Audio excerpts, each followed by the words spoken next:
Good evening guys, welcome to my YouTube channel. ಇದುವರೆಗೂ ನನ್ನ ಚಾನಲ್ನ ಯಾರು ಸಬ್ಸ್ಕ್ರೈಬ್ ಮಾಡ್ಕೊಂಡಿಲ್ಲ, ದಯವಿಟ್ಟು ಸಬ್ಸ್ಕ್ರೈಬ್ ಮಾಡ್ಕೊಳ್ಳಿ. ಮತ್ತು ಇದುವರೆಗೂ ಸಬ್ಸ್ಕ್ರೈಬ್ ಮಾಡಿಕೊಂಡು ಯಾರು ನನಗೆ ಸಪೋರ್ಟ್ ಮಾಡ್ತಿದ್ದೀರಾ ಧನ್ಯವಾದಗಳು ಹೇಳಕ್ಕೆ ಬಯಸ್ತೀನಿ. ಕೊನೆ ವಿಡಿಯೋ ಹಾಕಿ ತುಂಬ ದಿನಗಳಾಗಿದೆ, ಈಗ ಮತ್ತೆ ವಿಡಿಯೋ ಹಾಕ್ತಾ ಇದ್ದೀನಿ. ನಾನು ಬೇರೆ ಪರ್ಸನಲ್ ವಿಚಾರಗಳಲ್ಲಿ ಬ್ಯುಸಿ ಇದ್ದ ಕಾರಣ ವಿಡಿಯೋಸ್ ಹಾಕೋಕ್ಕಾಗಿಲ್ಲ. ಈಗ ಯುಗಾದಿ ವರ್ಷ ಭವಿಷ್ಯದಿಂದ ಸ್ಟಾರ್ಟ್ ಮಾಡ್ತೀನಿ ಮತ್ತು ನನ್ನ ಯಾವ ವಿಡಿಯೋಸ್ ಸೀರೀಸ್ ಎಲ್ಲಿಗೆ ನಿಲ್ಲಿಸಿತ್ತು ಅದನ್ನು ಇನ್ನು ಮುಂದೆ ಕಂಟಿನ್ಯೂ ಮಾಡ್ತೀನಿ.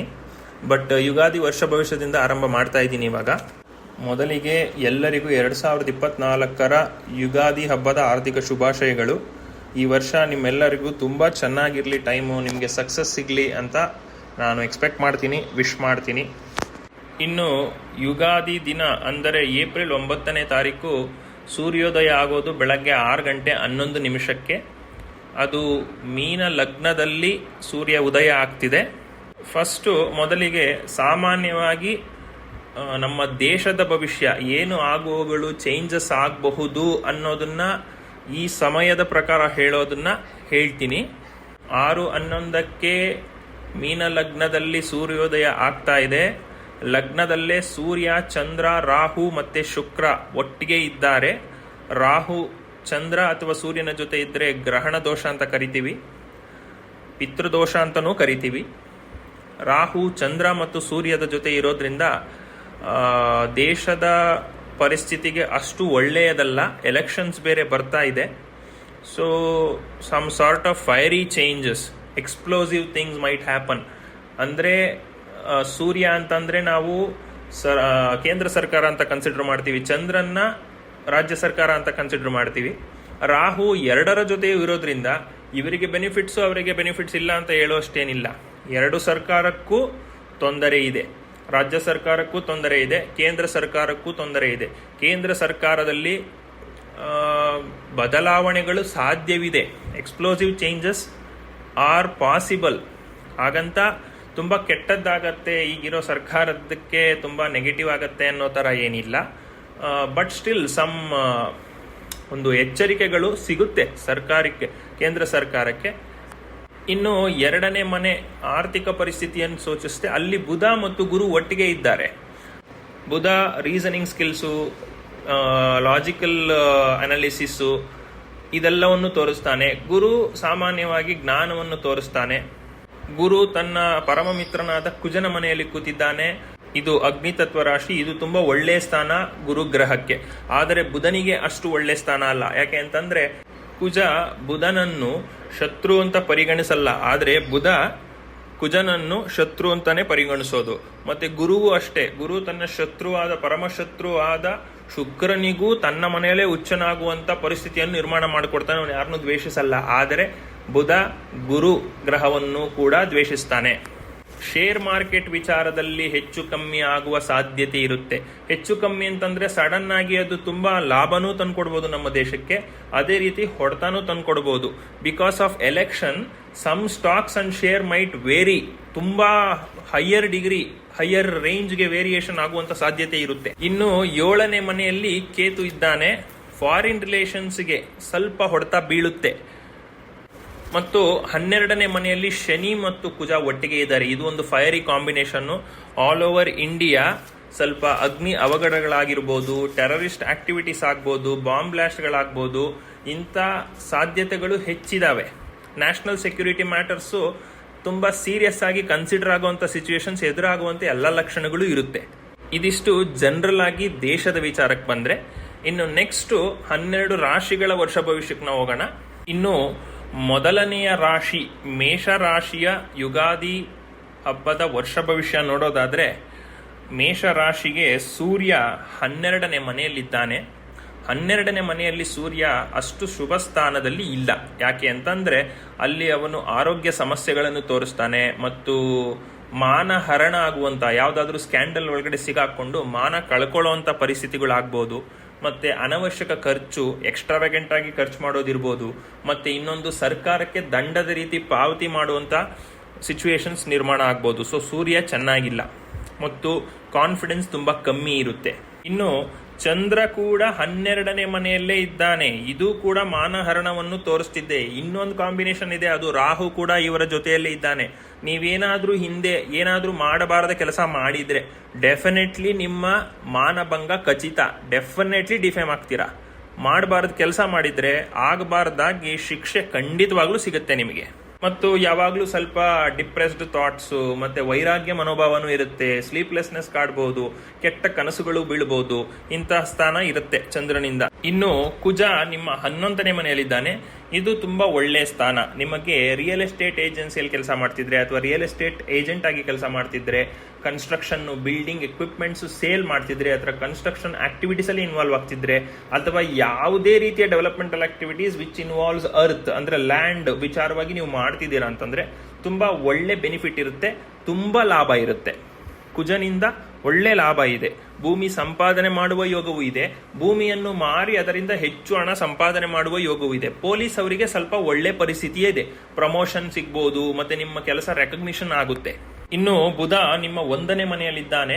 1ನೇ ಮನೆಯಲ್ಲಿ ಬುಧ ಅಷ್ಟು ಒಳ್ಳೆಯ ಸ್ಥಾನ ಅಲ್ಲ, ಶುಭಕರವಲ್ಲ ಅವನಿಗೆ. ಮಾತಿನಿಂದ ಸಮಸ್ಯೆ, ಮಾತಿನಿಂದ ತೊಂದರೆಗೆ ಸಿಗಾಕೊಳ್ಳೋದು, ತಲೆನೋವು ಬರುವಂಥದ್ದು, ಮತ್ತೆ ನಾಲಿಗೆಯಲ್ಲಿ ಹುಣ್ಣಾಗುವಂಥದ್ದು, ಆಮೇಲೆ ಗಂಟಲು ಕಟ್ಟುವಂಥದ್ದು, ಮತ್ತೆ ಸ್ಟ್ರೈನ್ ಆಗುವಂಥದ್ದು, ಮಾತಾಡಿ ಸ್ಟ್ರೈನ್ ಆಗುವಂಥದ್ದು ಅಂತ ವಿಚಾರಗಳಿರುತ್ತೆ.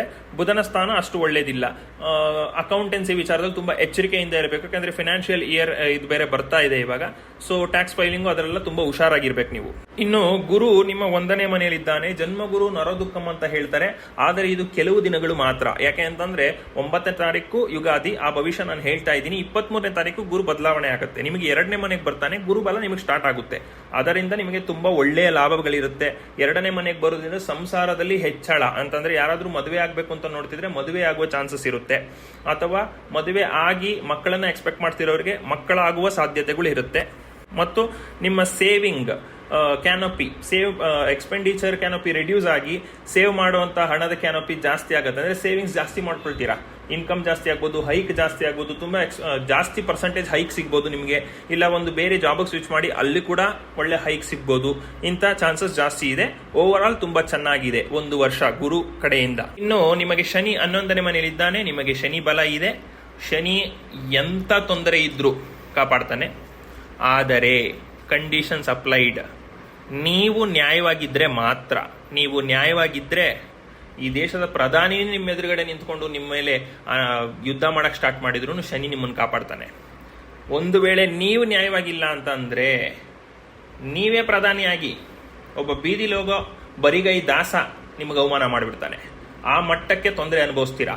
ಬಟ್ ನ್ಯಾಯವಾಗಿದ್ರೆ ಏನು ತೊಂದರೆ ಆಗಲ್ಲ. ಅನ್ಯಾಯ ಮಾಡಿದ್ರಿ ತುಂಬಾ ಸಮಸ್ಯೆ ಅನುಭವಿಸೋದು ಕಟ್ಟಿಟ್ಟ ಬುತ್ತಿ ಮೇಷರಾಶಿಯವರು. ಇನ್ನು ರಾಹು ನಿಮ್ಮ 12ನೇ ಮನೆಯಲ್ಲಿದ್ದಾನೆ. ಕೇತು 6ನೇ ಮನೆಯಲ್ಲಿದ್ದಾನೆ. 12ನೇ ಮನೆಯಲ್ಲಿ ರಾಹು ತುಂಬಾ ಒಳ್ಳೆಯ ಸ್ಥಾನ. ಫಾರಿನ್ ಆಪರ್ಚುನಿಟೀಸ್ ಸಿಗುತ್ತೆ, ರೆಮಿಟೆನ್ಸಸ್ ಸಿಗುತ್ತೆ, ಡೆಪ್ಯುಟೇಷನ್ ಮೇಲೆ ಫಾರಿನ್ ಕಂಟ್ರೀಸ್ಗೆ ಹೋಗ್ತೀರಿ. ಹೈಯರ್ ಎಜುಕೇಶನ್ಗೆ ಹೋಗ್ಬೇಕು ಅಂತ ಇರೋ ಸ್ಟೂಡೆಂಟ್ಸ್ ಹೈಯರ್ ಎಜುಕೇಶನ್ಗೆ ಹೋಗ್ತೀರಿ.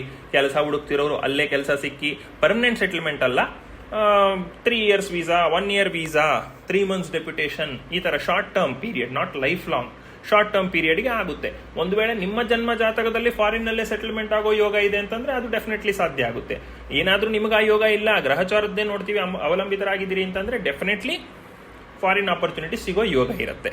ಇನ್ನು ಕೇತು 6ನೇ ಮನೆಯಲ್ಲಿರೋದ್ರಿಂದ ಹಿತಶತ್ರುಗಳು ಜಾಸ್ತಿ ಆಗ್ತಾರೆ. ಬಟ್ ಅವ್ರಿಗೆ ಹೆಂಗಾಗತ್ತೆ ಅಂತಂದ್ರೆ ಏನು ಮಾಡಕ್ಕಾಗಲ್ಲ ನಿಮ್ಗೆ, ಅಂತ ಪರಿಸ್ಥಿತಿಗೆ ಬಂದು ನಿಲ್ತಾರೆ. ಏನೇನೋ ಸತಪ್ರಯತ್ನ ಮಾಡ್ತಾರೆ, ಬಟ್ ಏನೂ ಆಗೋದಿಲ್ಲ, ನೀವು ಗೆಲ್ತೀರಿ. ಸೊ ಮೇಷರಾಶಿಯವರಿಗೆ ಓವರ್ ಆಲ್ ಆಗಿ ಹೇಳ್ಬೇಕು ಅಂತಂದ್ರೆ ಸಮಯ ಚೆನ್ನಾಗೇ ಇದೆ, ತೊಂದರೆ ಇಲ್ಲ. ಆದರೆ ನೀವೇನಾದ್ರೂ ಮಾಡಬಾರ್ದು ಮಾಡಿದ್ರೆ ಹಿಂದೆ ತುಂಬಾ ತೊಂದರೆ ಅನುಭವಿಸ್ತೀರಾ, ಜೈಲಿಗೆ ಕೂಡ ಹೋಗಬಹುದು. Conditions applied. ನೀವೇನಾದ್ರೂ ತಪ್ಪು ಮಾಡಿ ಅನವಶ್ಯಕವಾಗಿ ಇನ್ನೋಸೆಂಟ್ಸ್ ತೊಂದರೆ ಕೊಟ್ಟಿದ್ರೆ, ಮಾಡಬಾರ್ದು ಕೆಲಸ ಮಾಡಿದ್ರೆ ಕಟ್ಟಿಟ್ಟ ಬುತ್ತಿ ಅನುಭವಿಸ್ತೀರಿ. ಇಲ್ಲ ಏನು ನಾನು ತಪ್ಪು ಮಾಡಿಲ್ಲ ಅಂತಂದ್ರೆ ಡೆಫಿನೆಟ್ಲಿ ಎಲ್ಲ ಆಸ್ಪೆಕ್ಟ್ ಅಲ್ಲೂ ತುಂಬಾ ಚೆನ್ನಾಗಿದೆ, ಒಳ್ಳೆ ಟೈಮ್ ಇದೆ ಮೇಷರಾಶಿಯವರಿಗೆ ಅಂತಾನೆ ಹೇಳ್ಬೋದು. ಇನ್ನು 2ನೇ ರಾಶಿ ವೃಷಭ ರಾಶಿ. ವೃಷಭ ರಾಶಿಯವರಿಗೆ ಸೂರ್ಯ 11ನೇ ಮನೆಯಲ್ಲಿದ್ದಾನೆ. ಒಳ್ಳೆ ಸ್ಥಾನ, ಸರ್ಕಾರದಿಂದ ಸಹಾಯ, ಪ್ರಮೋಷನ್ನು ಜಾಬಲ್ಲಿ, ಜಾಬ್ ಇಲ್ಲದೆ ಇರೋರಿಗೆ ಹೊಸ ಜಾಬ್ ಸಿಗುವಂಥದ್ದು, ಸರ್ಕಾರಿ ಕೆಲಸಕ್ಕೆ ಟ್ರೈ ಮಾಡ್ತಿರೋರಿಗೆ ತುಂಬ ಒಳ್ಳೇದಿರುತ್ತೆ, ಸರ್ಕಾರಿ ಕೆಲಸ ಸಿಗುವ ಯೋಗ, ಕಾಂಪಿಟೇಟಿವ್ ಎಕ್ಸಾಮ್ಸ್ ಇದ್ರೆ ನಿಮ್ಮ ಕಡೆಯಿಂದ ಪರ್ಫಾರ್ಮೆನ್ಸ್ ತುಂಬ ಚೆನ್ನಾಗಿರುತ್ತೆ. ಮತ್ತು ಹಣ ಸಂಪಾದನೆ, ಸಮಾಜದಲ್ಲಿ ಗೌರವ ಹೆಚ್ಚಾಗುವಂಥದ್ದು ಎಲ್ಲವೂ ಇರುತ್ತೆ. ಇನ್ನು ಚಂದ್ರ ಕೂಡ ನಿಮ್ಮ 11ನೇ ಮನೆಯಲ್ಲಿ ಇರ್ತಾನೆ. ಆಗ್ಲೇ ಹೇಳಿದೆ ಸೂರ್ಯನಿಂದ ಒಳ್ಳೆ ರಿಸಲ್ಟ್ಸ್ ಇದೆ ಅಂತ. ಆ ಕಾರಣದಿಂದಲೋ ಅಥವಾ ನಾರ್ಮಲ್ ಆಗಿಯೋ ಮನಸ್ಸಿಗೆ ಸಂತೋಷವಾದ ವಾತಾವರಣ ಇರುತ್ತೆ, ನೆಮ್ಮದಿ ಇರುತ್ತೆ, ಸಂತೋಷವಾಗಿರ್ತೀರಾ, ಒಂಥರ ಏನೋ ಒಂದು ಸಾಧಿಸಿದ ಪರಿಸ್ಥಿತಿಯಲ್ಲಿ ಇರ್ತೀರಾ, ಆರಾಮಾಗಿರ್ತೀರಾ, ತೊಂದರೆ ಇಲ್ಲ, ಕಾಮಾಗಿರ್ತೀರಿ. ತಾಯಿಯ ಜೊತೆ ತಂದೆಯ ಜೊತೆ ಒಳ್ಳೆ ಬಾಂಧವ್ಯ ಇರುತ್ತೆ. ಇನ್ನು ಕುಜ ನಿಮ್ಮ 10ನೇ ಮನೆಯಲ್ಲಿರ್ತಾನೆ. ಕುಜ 10ನೇ ಮನೆಯಲ್ಲಿ ಒಳ್ಳೆ ಸ್ಥಾನ ಇದೆ.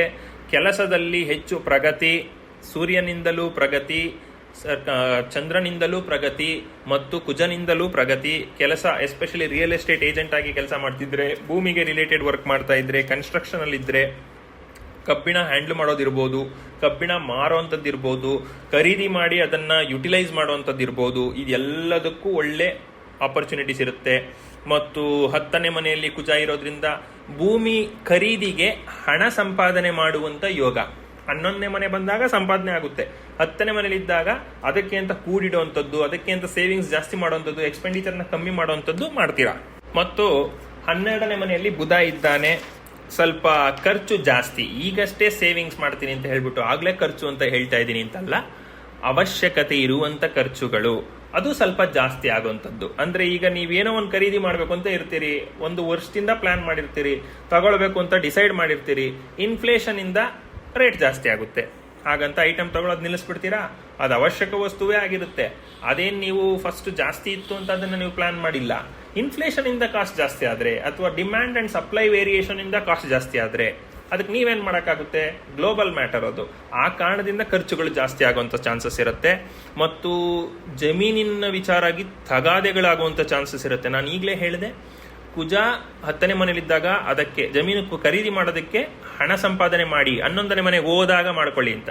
ಈಗಲೇ ಏನಾದರೂ ಮಾಡಕ್ ಹೋದ್ರೆ ತೊಂದರೆಗಳಾಗುವಂಥದ್ದು. ಈಗಲೇ ಹೋದ್ರೆ ನೀವು ಡಾಕ್ಯುಮೆಂಟ್ಸ್ನ ಕರೆಕ್ಟಾಗಿ ವೆರಿಫೈ ಮಾಡಿಕೊಂಡು ಮುಂದುವರಿಬೇಕು, ಆಯ್ತಾ? ಇನ್ನು ಸ್ವಲ್ಪ ಹಾರ್ಡ್ ವರ್ಕ್ ಮಾಡುವಂತ ಪರಿಸ್ಥಿತಿ ಬರುತ್ತೆ. ಜಾಬ್ ಅಲ್ಲಿ ಒಳ್ಳೆ ಚಾನ್ಸಸ್ ಇದೆ, ಪ್ರಮೋಷನ್ ಆಪರ್ಚುನಿಟೀಸ್ ಎಲ್ಲ ಇದೆ, ರಿವ್ಯೂ ಚೆನ್ನಾಗುತ್ತೆ ಅಂತ ಹೇಳಿದ್ದೀನಿ. ಅಂತ ಟೈಮ್ನಲ್ಲಿ ಡೆಫಿನೆಟ್ಲಿ ನೀವು ಚೆನ್ನಾಗಿ ಕೆಲಸ ಮಾಡಲೇಬೇಕಾಗುತ್ತೆ. ಇದು ನೀವು ಪಾಸಿಟಿವ್ ಆಗಿ ತಗೊಂಡ್ರೆ ಪಾಸಿಟಿವ್ ಅಂತಾನೆ ಕನ್ಸಿಡರ್ ಆಗುತ್ತೆ. ಮತ್ತು ಶತ್ರುಗಳು ನಿಮ್ಮನ್ನು ಅವಮಾನ ಮಾಡೋದಕ್ಕೆ ಕಾಯ್ತಾ ಇರ್ತಾರೆ, ಹುಷಾರಾಗಿರ್ಬೇಕು. ಎಸ್ಪೆಷಲಿ ಆಪೋಸಿಟ್ ಸೆಕ್ಸ್ ಜೊತೆ ಹುಷಾರಾಗಿರ್ಬೇಕು. ಇನ್ನು ಗುರು ನಿಮ್ಮ 12ನೇ ಮನೆಯಲ್ಲಿ ಇದ್ದಾನೆ. ಈಗ ಖರ್ಚು ಜಾಸ್ತಿಯೇ ಇತ್ತು, ಇನ್ನು ಖರ್ಚು ಜಾಸ್ತಿನೇ ಇರುತ್ತೆ. ಆದರೆ ಅದು ಕೇವಲ ಇನ್ನ 13-14 ದಿನ ಮಾತ್ರ. ಯಾಕೆ ಅಂತಂದ್ರೆ ಆ ನಂತರ ನಿಮಗೆ ಗುರು 1ನೇ ಮನೆಗೆ ಬರ್ತಾನೆ. ಜನ್ಮ ಗುರು ನರೋದುಕ್ಕಂ ಅಂತ ಹೇಳ್ದಂಗೆ ಆರೋಗ್ಯ ವಿಚಾರವಾಗಿ ಸ್ವಲ್ಪ ಹೆಚ್ಚು ಗಮನ ವಹಿಸಬೇಕು. ಪಾರ್ಟ್ನರ್ಶಿಪ್ಗೆಲ್ಲ ತುಂಬಾ ಒಳ್ಳೇದಿರುತ್ತೆ. ಮಕ್ಕಳ ವಿಚಾರವಾಗಿ ಒಳ್ಳೇದಿರುತ್ತೆ ಮತ್ತು ಅದೃಷ್ಟದ ವಿಚಾರವಾಗಿ ಒಳ್ಳೇದಿರುತ್ತೆ. ಗುರು ಯಾರಿಗೂ ಕೆಟ್ಟದ್ದು ಮಾಡಲ್ಲ. ಮತ್ತು ಲಗ್ನಕ್ಕೆ ಬರೋದ್ರಿಂದ ಸ್ವಲ್ಪ ವೆಯ್ಟ್ ಗೈನ್ ಮಾಡುವಂತ ಸಾಧ್ಯತೆ ಇರುತ್ತೆ. ಗ್ಯಾಸ್ಟ್ರಿಕ್ ಸಮಸ್ಯೆ ಹೆಚ್ಚಾಗುವಂತ ಚಾನ್ಸಸ್ ಇರುತ್ತೆ. ಮತ್ತು ನಿಮ್ಮ ಬಗ್ಗೆ ನೀವು ಕಾಳಜಿ ವಹಿಸಕ್ಕೆ ಸ್ಟಾರ್ಟ್ ಮಾಡ್ತೀರಾ. ಅಕಸ್ಮಾತ್ ನೀವು ದಪ್ಪ ಆಗ್ತಾ ಇದ್ದೀರಾ ಅಂತ ನಿಮ್ಗೆ ಅನ್ಸಿದ್ರೆ ನೀವು ಜಿಮ್ಗೆ ಹೋಗಿ ನಿಮ್ಮ ಪರ್ಸನಾಲಿಟಿ ಇಂಪ್ರೂವೈಸ್ ಮಾಡ್ಕೊಳ್ಳುವಂತ ಚಾನ್ಸಸ್, ಇದಕ್ಕಾಗಿ ಎಕ್ಸ್ಪೆಂಡಿಚರ್ ಮಾಡ್ಕೊಳ್ಳುವಂಥದ್ದು. ಜಿಮ್ಗೆ ಹೋಗಿ ಸಡನ್ ಆಗಿ ಯಾವತ್ತೂ ಮಾಡದೇ ಇರೋರು ವರ್ಕೌಟ್ ಮಾಡಿದಾಗ ಬಾಡಿ ಸ್ಟ್ರೈನ್ ಆಗೋದು ಖಚಿತ. ಸೊ ಇಂಥ ಇಂಪ್ರೂವ್ಮೆಂಟ್, ಸ್ಕಿಲ್ಸ್ ಅಥವಾ ನಾಲೆಜ್ ಅಕ್ಯುಮುಲೇಷನ್ ಇದೆಲ್ಲ ಜಾಸ್ತಿ ಆಗುತ್ತೆ. ಹೌದು, ಸ್ವಲ್ಪ ಸ್ಟ್ರೆಸ್ ಆಗುತ್ತೆ, but still it will be beneficial. 2ನೇ ಮನೆಗೆ ಬಂದಾಗ, ಅಂದ್ರೆ ಮುಂದಿನ ವರ್ಷ 2ನೇ ಮನೆಗೆ ಬಂದಾಗ ತುಂಬಾ ಒಳ್ಳೆ ರಿಸಲ್ಟ್ಸ್ ಇರುತ್ತೆ. ಶನಿ 10ನೇ ಮನೆಯಲ್ಲಿದ್ದಾನೆ. ಶುಕ್ರನ ಅಧಿಪತ್ಯದ ರಾಶಿ ಆಗಿರೋದ್ರಿಂದ ಶನಿ ಅಷ್ಟು ತೊಂದರೆ ಕೊಡೋದಿಲ್ಲ. 10ನೇ ಮನೆಯ ಸ್ಥಾನ ಶನಿಗೆ ಅಷ್ಟು ಒಳ್ಳೆಯದೇನಲ್ಲ. ಆದರೆ ಕಾಲಪುರುಷ ಕುಂಡಳಿಯಲ್ಲಿ 10ನೇ ಮನೆ, the house of profession is ruled by Shani, Saturn. ಆ ಕಾರಣದಿಂದ ಈ ಸ್ಥಾನದಲ್ಲಿ ಒಳ್ಳೆ ರಿಸಲ್ಟೇ ಕೊಡ್ತಾನೆ. ಅದೇ ಮೊದಲೇ ಹೇಳಿದಂತೆ ಕೆಲಸದಲ್ಲಿ ಪ್ರಗತಿ, ನಿಮ್ಮ ಎಫರ್ಟ್ಸ್ಗೆ ತಕ್ಕ ಪ್ರತಿಫಲ ಸಿಗುತ್ತೆ. ಮರ್ಕ್ಯೂರಿ ಅಂದ್ರೆ ಬುಧನಿಂದ ಎಫರ್ಟ್ಸ್ ಜಾಸ್ತಿ ಹಾಕ್ಬೇಕಾದ್ ಬರುತ್ತೆ, ಹಾಕಿದ್ರೂ ಅದಕ್ಕೆ ಪ್ರತಿಫಲ ಚೆನ್ನಾಗಿ ಸಿಗುತ್ತೆ. ಸೊ ಕಂಟಿನ್ಯೂ ಮಾಡಿ ಅದನ್ನ. ಇನ್ನು ಶುಕ್ರ ನಿಮ್ಮ 11ನೇ ಮನೆಯಲ್ಲಿ, ಶುಕ್ರನಿಂದಲೂ ಒಳ್ಳೆ ರಿಸಲ್ಟ್ಸ್ ಇದೆ, ಒಳ್ಳೆ ಲಾಭ ಇದೆ. ಡೆಫಿನೆಟ್ಲಿ ಯಾರಾದ್ರೂ ಪ್ರಮೋಷನ್ಸ್ ಏನಾದ್ರು ಎಕ್ಸ್ಪೆಕ್ಟ್ ಮಾಡ್ತಿದ್ರೆ ಡೆಫಿನೆಟ್ಲಿ ಪ್ರಮೋಷನ್ಸ್ ಆಗುವ ಚಾನ್ಸಸ್ ಇರುತ್ತೆ. ಕಂಟಿನ್ಯೂ ಮಾಡಿ, ಎಫರ್ಟ್ಸ್ ನ ಹಾಕಿ, ಓಕೆನಾ? ಇನ್ನು ನೆಕ್ಸ್ಟ್ ರಾಹು ನಿಮ್ಮ 11ನೇ ಮನೆಯಲ್ಲಿದ್ದಾನೆ. ಚಂದ್ರ ಮತ್ತು ಸೂರ್ಯನ ಜೊತೆಯಲ್ಲೇ ಇದ್ದಾನೆ. ಇದು ಗ್ರಹಣ ದೋಷ ಅಂತಲೂ ಆಗತ್ತೆ, ಆದರೆ ತೊಂದರೆ ಇಲ್ಲ. 11ನೇ ಮನೆಯಲ್ಲಿ ರಾಹು ತುಂಬಾ ಒಳ್ಳೆಯ ಸ್ಥಾನ. ಪಿತ್ರಾರ್ಜಿತ ಆಸ್ತಿ ರಿಲೇಟೆಡ್ ಏನಾನ ಇಶ್ಯೂಸ್ ನಡೀತಾ ಇದ್ರೆ ವಿಂಡ್ ಫಾಲ್ ಆಫ್ ಮನಿ ಆಗುವುದಂತೂ ಖಚಿತ, ಡೆಫಿನೆಟ್ಲಿ ಸಿಗುತ್ತೆ. ರಾಹು ಕೊಟ್ಟಂತೆ ಯಾರು ಕೊಡಲ್ಲ, ರಾಹು ಕೆಡಿಸ್ದಂತೆ ಯಾರು ಕೆಡಿಸಲ್ಲ. ಆದರೆ ಹಣ ಕೊಡುವಂತ ಸ್ಥಾನದಲ್ಲಿದ್ದಾನೆ. ನಿಮ್ಮ ಪೂರ್ವ ಜನ್ಮದ ಪುಣ್ಯದ ಫಲವನ್ನು ಕೊಡ್ತಾನೆ.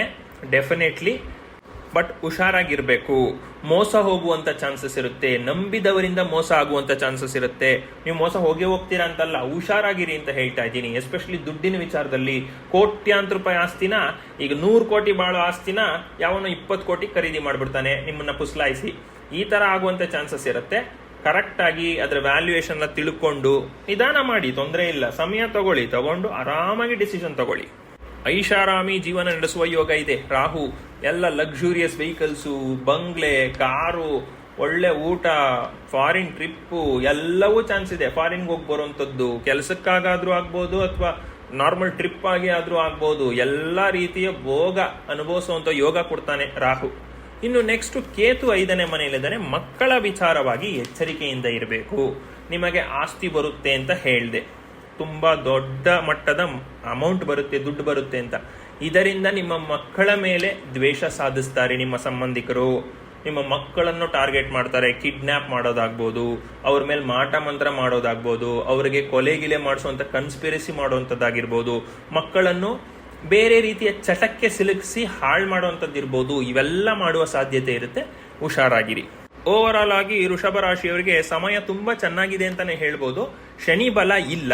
ಮಾರ್ಚ್ 2025ಕ್ಕೆ ಶನಿ ಬಲ ಬರುತ್ತೆ ಮತ್ತು ಗುರುಬಲವು ಮೇ 2025ಕ್ಕೆ ಬರುತ್ತೆ. 1ನೇ ಮನೆ ಗುರು ಅಷ್ಟು ತೊಂದರೆ ಏನಿಲ್ಲ. ಜನ್ಮಗುರು ನರೋದುಕ್ಕಂ ಹೌದು, ಬಾಡಿಲಿ ಪೇನ್ಸ್ ಇರುತ್ತೆ, ಸ್ಟ್ರೆಸ್ ಇರುತ್ತೆ, but it is a good thing, not a bad thing at all. ಗುರು ಯಾರಿಗೂ ಕೆಟ್ಟದ್ದು ಮಾಡೋದಿಲ್ಲ. ಮತ್ತು ಶುಕ್ರನು ಒಳ್ಳೆ ಸ್ಥಾನದಲ್ಲಿದ್ದಾನೆ, ರಾಹುಕೇತು ಒಳ್ಳೆ ಸ್ಥಾನದಲ್ಲಿದ್ದಾರೆ. ಓವರ್ ಆಲ್ ಇವಾಗ ನಿಮಗೆ ಎಲ್ಲಾ ಗ್ರಹಗಳು, ಬುಧನೊಬ್ಬನು ಬಿಟ್ಟು ಎಲ್ಲ ಗ್ರಹಗಳು ಚೆನ್ನಾಗಿದೆ. ಸೊ ಬೆಸ್ಟ್ ಟೈಮ್ ಅಂತಾನೆ ಹೇಳ್ಬೋದು. ಇನ್ನೂ ಬೆಸ್ಟ್ ಇದೆ, ಇನ್ನೊಂದು ವರ್ಷ ಕಾಯಿರಿ, ಆಯ್ತಾ? ಈ ವರ್ಷವೂ ಏನು ತೊಂದರೆ ಇಲ್ಲ, ಚೆನ್ನಾಗೇ ಇದೆ ಟೈಮ್. ಇನ್ನು ನಿಮ್ಮ ಜನ್ಮ ಜಾತಕ ಪರಿಶೀಲನೆ ಮಾಡ್ಕೋಬೇಕು ಅಂತಂದ್ರೆ ಸ್ಕ್ರೀನ್ ಮೇಲೆ ಕಾಣ್ತಾ ಇರೋ ನಂಬರ್ ಅಥವಾ ಇಮೇಲ್ ID ಥ್ರೂ ನನ್ನ ಕಾಂಟ್ಯಾಕ್ಟ್ ಮಾಡ್ಬೋದು. ಮತ್ತು ನನ್ನ ಇನ್ಸ್ಟಾಗ್ರಾಮ್ ಅಕೌಂಟ್ನ ಕೂಡ ಫಾಲೋ ಮಾಡಿ, ಅಲ್ಲೂ ಕೂಡ ಅಪ್ಡೇಟ್ಸ್ ಹಾಕಕ್ಕೆ ಸ್ಟಾರ್ಟ್ ಮಾಡ್ತೀನಿ. ಇನ್ನು ಈ ವಿಡಿಯೋ ಇಷ್ಟ ಆಗಿದ್ರೆ ದಯವಿಟ್ಟು ಲೈಕ್ ಮಾಡಿ, ನನ್ನ ಚಾನಲ್ಗೆ ಸಬ್ಸ್ಕ್ರೈಬ್ ಮಾಡ್ಕೊಂಡಿಲ್ಲ ಅಂದರೆ ಸಬ್ಸ್ಕ್ರೈಬ್ ಮಾಡ್ಕೊಳ್ಳಿ. ನಿಮ್ಗೇನಾದರೂ ಡೌಟ್ಸ್ ಇದ್ರೆ ಕಮೆಂಟಲ್ಲಿ ಕೇಳಿ, ನಾನು ತಿಳಿಸ್ಕೊಡ್ತೀನಿ. Thank you very much.